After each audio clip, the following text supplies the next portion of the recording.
A'udzubillahi minasyaitonirrajim. Bismillahirrahmanirrahim.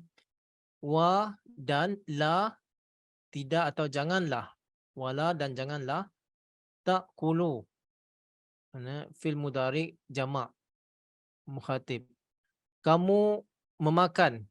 Janganlah kamu memakan amwal, daripada mal, jamak daripada mal, harta-harta. Harta-harta kum, ini kamu, maksudnya harta-harta di antara kamu. Kamu baina, di antara kum, kamu, bainakum, di antara kamu. Janganlah kamu memakan harta kamu di antara kamu, bi dengan al-batilu, dengan batil. Batil maksudnya tidak sah, yang salah. Wa dan tudlu. Tudlu ini maksudnya memasukkan. Maksud daripada adalah. Jadi tadi dulu kamu jamak mukhatib muzarik. Kamu memasukkan atau menyerahkan biha, bi dengan hanya, dengannya, ila, ke arah,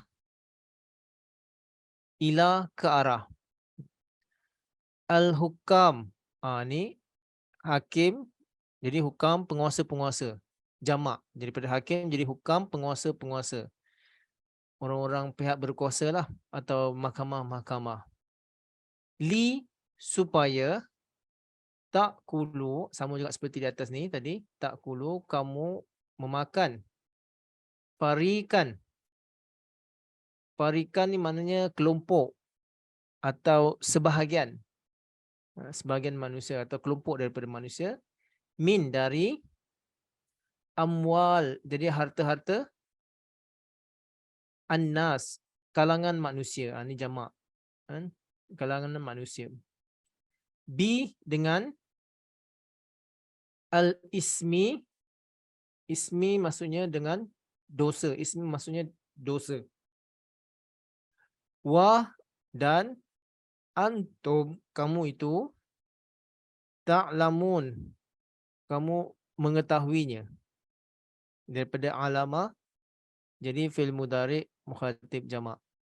Ta'lamun, kamu mengetahuinya. Jadi terjemahannya yang mudah, wala ta'kulu amwalakum bainakum bil batili, iaitu dan janganlah kamu memakan harta-harta di antara kamu dengan cara yang batil. Wa tudlu biha ilal hukami ni dulu. Wa tadkhulu biha ilal hukam, dan kamu menyerahkan atau membawanya kepada penguasa-penguasa atau hakim-hakim. Litakulu fariqam min amwalin nas bil ismi, supaya kamu dapat memakan sebagian harta di antara manusia dengan jalan dosa. Wa antum ta'lamun, padahal kamu mengetahuinya. Okay. Jadi tafsirnya yang ringkas, ayat ini mengajarkan kepada kita bahawa kalau kita siap, bila dikatakan tak kulu makan, manusia memang makan hartanya, kan? Apa-apa yang dia hasilkan daripada gaji, daripada allowance yang dia dapat, dia boleh belanjakan, dia boleh makan daripada harta itu.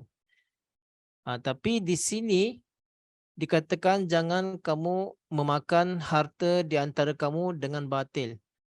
Maknanya memakan harta orang lain. Bukan milik kita, tapi milik orang lain. Cara mana orang memakan harta orang lain? Ada banyak cara. Ada dengan cara menipu, ada dengan cara merompak, ada dengan cara merasuah. Jadi ada dengan cara salah-salah, cara yang lain lah, yang cara yang salah, cara yang batil mereka makan harta di kalangan manusia. Kan? Jemput dalam satu perdagangan yang tidak wujud, itu pun satu penipuan yang boleh merugikan orang lain. Jadi kalau di sini pun kita dilarang, bahawa benda ini berdosa, haram untuk kita memakan harta orang lain. Begitu juga jenis yang kedua, wa tudlu biha ilal hukam litakulu fariqam min amwalin nas. Jadi di sini ada jenis orang yang kedua ini, dia merasuah. Ini peringatan untuk penguasa-penguasa yang mengambil rasuah, atau hakim ke, atau penguasa ke, siapa-siapalah yang pihak atasan, yang apabila mereka diberikan ketamakan, ada orang memberikan ketamakan, beri rasuah, dan dia ambil rasuah itu supaya dia boleh menyokong orang itu untuk mengalahkan pihak yang lain di dalam mahkamah atau di dalam undang-undang yang lain di kampung ke, untuk memakan harta pihak lain. Dengan cara yang salah, dengan dosa. Inilah peringatan, dilarang orang-orang yang berada di pihak penguasa mengambil rasuah. Dia tak makan harta orang itu, orang yang teraniaya itu, tapi dia makan harta daripada orang yang memberi rasuah. Orang yang memberi dia rasuah dan dia mengambilnya untuk memenangkan, katakanlah pihak A ni mengalahkan pihak B. Pihak A ingin merampas milik atau harta milik pihak B. Jadi hakim tadi menyokong pihak A untuk mengalahkan pihak B. Walaupun pihak A ni tak ambil daripada B, tapi dia menyokong pihak A. Jadi ini yang dilarang dalam ayat ini. Watudlu biha ilal hukami litakulu fariqam min amwalin nasi bil ism.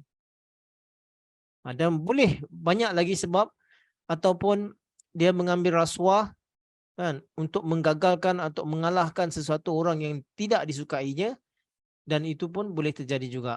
Dan sebenarnya kalau kita duduk di mahkamah, macam-macam dalam benda ni memang banyak terjadi. Wa antum ta'lamun, padahal kamu mengetahuinya. Jadi ini Allah Ta'ala dah yang maha mengetahui, dia tahu. Banyak orang yang dia tahu bahawa benda ini salah, benda ini berdosa, tetapi kerana ketamakan, kerana ingin cara mudah, jadi mereka menipu hak orang lain atau mereka mengambil rasuah. Dan ini banyak terjadi. Sebab itu kita kena berhati-hati di zaman dunia akhir zaman ini yang akan terjadi. Al-Quran dah gambarkan dah bahawa akan banyak terjadi perkara seperti ini. Saya rasa ramai di kalangan kita di sini pun telah mengalaminya. Pernah terjadi dalam kehidupan dia. Nanti kalau siapa mau kongsikan, boleh kongsikan selepas kelas nanti, di masa sesi soal jawab atau sesi penerangan nanti, penerangan tambahan. Okey? Terlampau banyak. Contoh terlampau banyak. Nanti siapa-siapa ingin kongsikan boleh. Kita sambung pada ayat yang seterusnya. Yas'aluna. Ini fil mudhari ghaib, jamak. Mereka bertanyakan. Ini orang-orang Islam bertanyakan ka. Ka ini engkau, kepada Nabi Muhammad sallallahu alaihi wasallam. Yas'alunaka, mereka bertanyakan kepada engkau, an, mengenai ahillah. Ahillah ini adalah jamak daripada hilal. Hilal ini maksudnya bulan yang keluar pada 2 malam pertama. Kita nampak sikit saja macam bulan sabit itu. Boleh juga dikatakan 3 malam yang awal. Itu dipanggil hilal. Sebelum dipanggil kamar. Selepas tu dipanggil kamar. Kalau ahillah ni bulan sabit yang malam kedua atau malam ketiga, masih bentuk dia seperti bulan sabit, masih nipis lagi, belum penuh lagi. Kul, fi'il majhul, katakanlah, hiya, ianya, mawaqitu. Mawaqit maksud daripada jamak daripada miqat. Jadi bila dikatakan miqat ini, mawaqit ini iaitu masa yang tertentu, masa yang khas. Kalau kita sebut wakt, masa kan, itu boleh masa bila-bila, tapi kalau disebutkan miqat atau mawaqit, ini waktu-waktu yang khas. Okey. Li bagi annas bagi manusia, wa dan al-hajj mengenai haj juga, mengenai ibadah haji juga. Wa dan laisa bukanlah atau tidaklah al-birru kebaikan itu, birru maknanya kebaikan, al-birru kebaikan itu bi'an dengan untuk tak tu kamu datang. Tak tul buyut kamu datang ke rumah-rumah, bait jadi jamaknya buyut. Baitullah kita sebut, Baitus Salam itu singular, wahid. Kalau buyut jamak. Tak tu maknanya kamu datang ke rumah-rumah min dari zuhuri. Zuhur maknanya dari belakang. Zuhuriha ha ini adalah nya kembali kepada rumah tadi. Zuhuriha dari belakangnya, wa dan lakin tetapi albirru kebaikan itu yang baik itu manit mereka yang attaqa iaitu mereka yang bertakwa. Wa dan waktu ni sambung daripada tak tadi. Waktu datanglah al-buyuta rumah-rumah min dari abwab daripada ba jamak abwab. Jadi pintu-pintu. Abwabiha ha. Ha ni kembali kepada rumah tadi. Pintu-pintu rumahnya. Wa dan ittaqu dan bertakwalah. Wa Allah, ini Allah isim zat, dan bertakwalah kepada Allah Ta'ala. La'alla supaya kamu tuflihun berjaya dari akar kata falaha. Falaha ni orang yang berjaya, kamu menjadi orang yang berjaya. Sebab itu kalau petani disebutkan juga sama dalam bahasa Arab falah. Kerana dia banyak berusaha, sabar, kerja keras. Tapi bila dia berhasil dia akan berjaya. Sebab tu dikatakan falah petani. Jadi akar kata falah, kamu menjadi orang yang berjaya. Baiklah kita lihat terjemahannya yang mudah. Yas'alunaka anil ahillah. Mereka bertanyakan kepada engkau tentang anak-anak bulan. Kul hiya mawaqitu linnasi wal hajj. Katakanlah bahawa ini adalah waktu-waktu bagi manusia dan untuk ibadah haji juga. Walaisal birra bi an ta'tul buyuta min zuhuriha. Dan tidaklah kebaikan itu, bukanlah satu kebaikan jika kamu memasuki rumah-rumah daripada belakangnya. Walakinnal birra manittaqa. Dan yang sebenarnya yang baik itu adalah yang mereka yang bertakwa. Jadi bagaimana?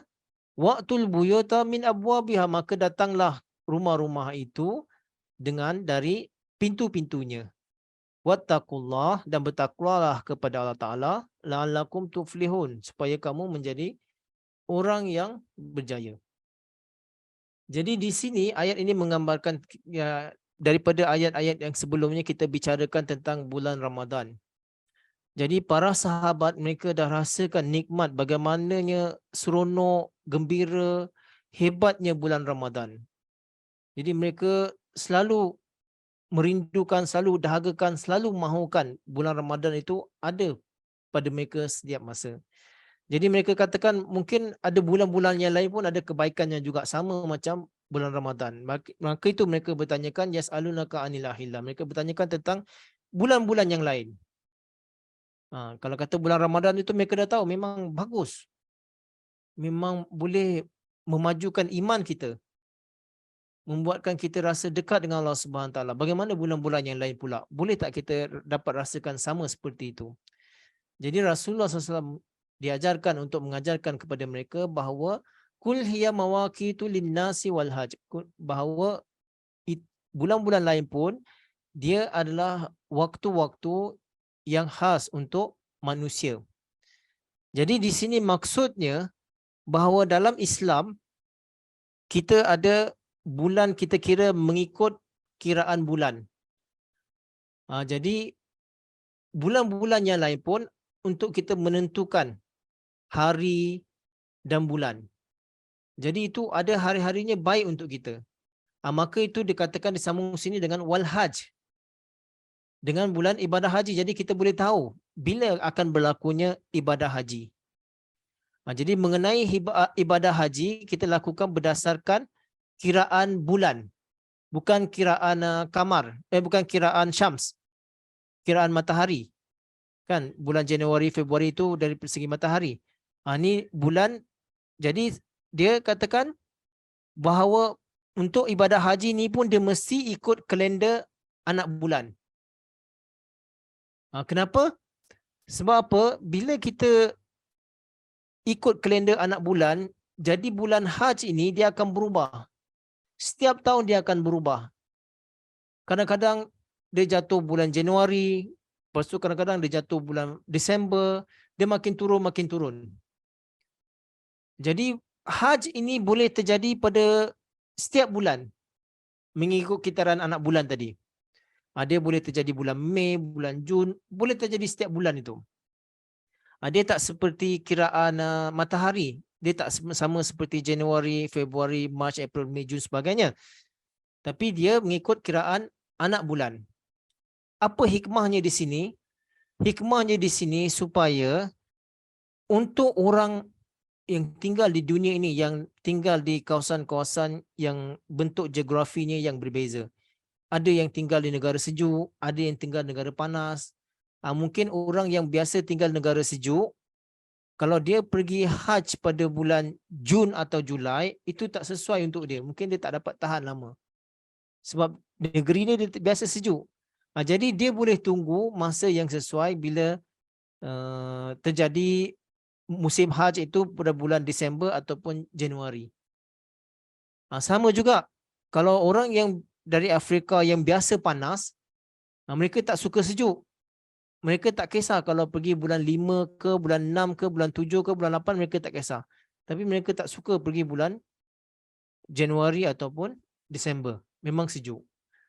Jadi ini hikmah di sini Allah Ta'ala bahawa semua orang boleh pergi. Pasal ibadah haji ini, dia bukan macam ibadah lain. Kita berdiri setempat atau berdoa, duduk saja. Ibadah haji ini memerlukan tenaga. Memerlukan kekuatan fizikal. Sebab kita nak berjalan, tawaf, dah berapa round 7 pusingan, kemudian nak sa'i lagi. Lepas tu nak pergi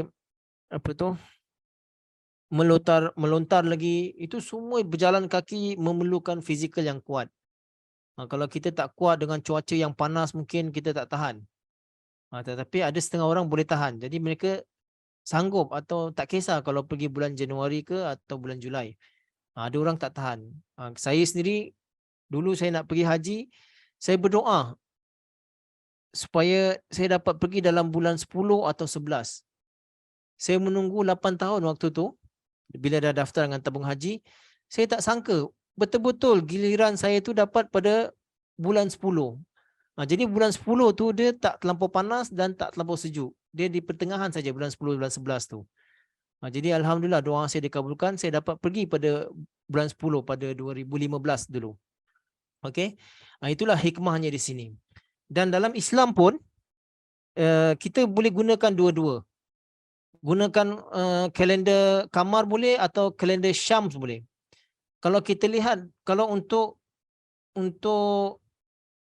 ibadah yang lain macam kita ibadah solat harian itu kita ikut matahari. Kan solat subuh sebelum matahari terbit, zuhur bila matahari tergelincir, asar bila matahari dah condong, kemudian maghrib bila matahari dah terbenam, isyak bila matahari dah betul-betul terbenam. Jadi itu kita ikut matahari. Tapi kalau waktu yang khusus kita ikut macam Ramadan, kan Hajj, itu kita ikut kiraan bulan. Sebab apa? Jangan salah faham bahawa Islam ni hanya perlu mengikut kalender kamar saja, kalender bulan saja. Tidak. Sebab Al-Quran membenarkan boleh kita gunakan dua-duanya. Sebagai contoh dalam Al-Quran Allah SWT berfirman dalam surah Yunus ayat 6. Wallazi ja'ala syamsa diya'an wal qamara nuran wa qaddarahu manazila lita'lamu adadas sinina wal hisab. Jadi di sini dialah yang telah menjadikan matahari bercahaya dan bulan juga mengeluarkan cahaya dan mempunyai kadarnya tertentu supaya kamu dapat mengira bilangan tahun dan kamu boleh mengira bilangan hari juga. Jadi di sini Al-Quran membenarkan sama ada Syams ke atau Kamar ke, itu ada faedah untuk umat manusia. Kemudian dalam surah Rahman pun Allah Ta'ala berfirman, Asyamsu wal kamaru bihusban, bahawa matahari dan bulan itu ada kiraannya.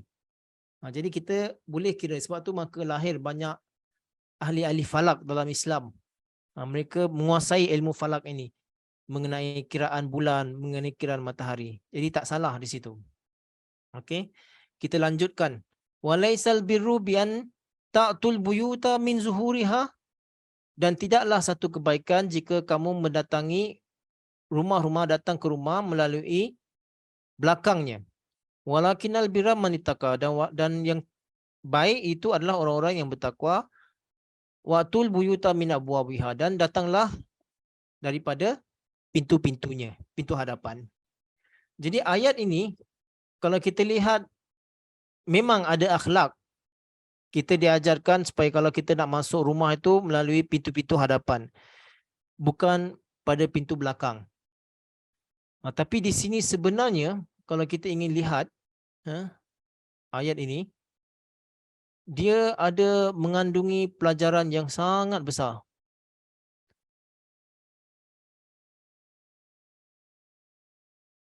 Okey.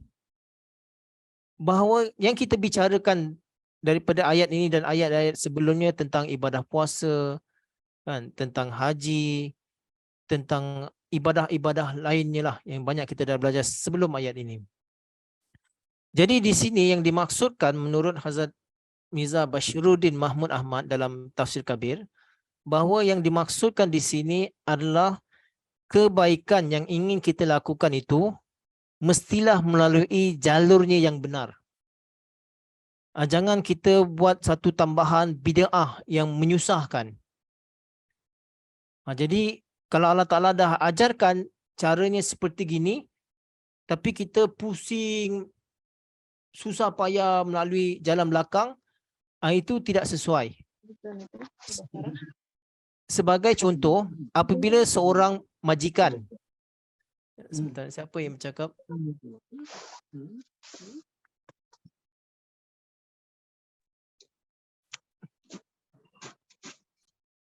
Sebagai contoh, apabila seorang majikan dia memanggil pekerjanya bahawa kamu perlu datang segera, tetapi pekerja itu dia lambat-lambat, dia tak masuk ke pintu hadapan, dia kata, dia bila ditanya kenapa kamu lambat, dia kata saya lambat sebab saya melalui belakang, saya terpaksa panjat dinding untuk masuk ke sini, dan saya pun bersusah payah kerana terpaksa panjat dinding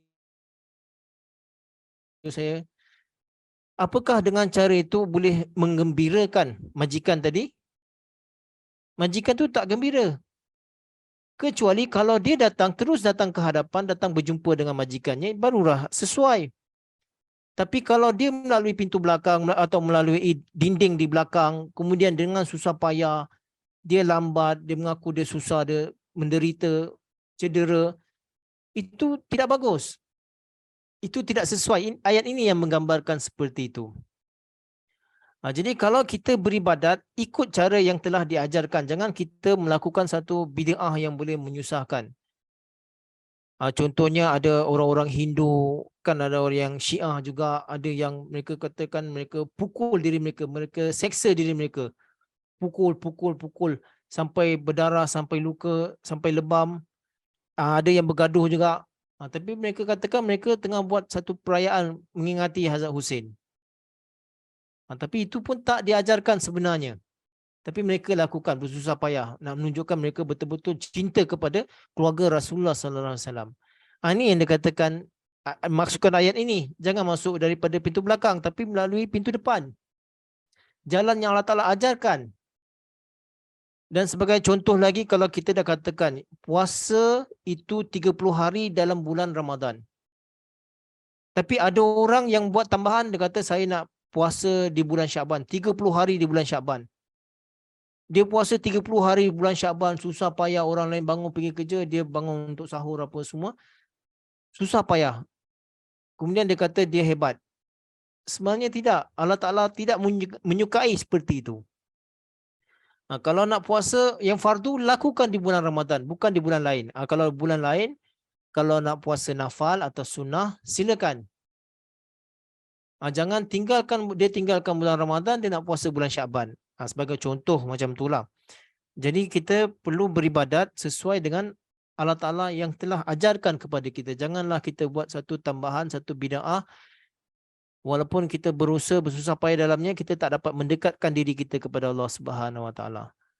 Yang boleh mendekatkan diri kita kepada Allah Subhanahu Wa Ta'ala apabila kita melakukan seperti apa yang telah diajarkan di dalam Al-Quran dan sunnah hadis Rasulullah Sallallahu Alaihi Wasallam. Okey. Wattaqullah, dan bertakwalah kepada Allah Ta'ala, la'allakum tuflihun, supaya kamu menjadi orang-orang yang bertakwa. Kalau kita ingin berjaya, kita harus melaksanakan apa yang Allah Ta'ala perintahkan sesuai dengan cara yang Allah Ta'ala telah ajarkan, dan kita perlu laksanakan dan kita akan jadi orang yang berjaya.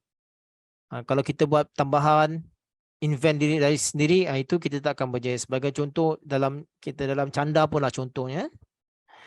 Kita ajarkan bahawa canda itu perlu bayar 1/16. Tapi kita punya sendiri, dia bayar 1/20. Itu tak boleh. Itu yang dimasukkan ini melalui belakang. Dia tak melalui jalan yang telah ditunjukkan, pintu yang telah ditunjukkan. Dan banyak contoh lagi lah. Kalau siapa nak terangkan nanti boleh sampaikan kepada saya. Untuk kelas hari ini, jazakumullah sanul jazah. Wabillahi taufiq wal hidayah. Assalamualaikum warahmatullahi wabarakatuh.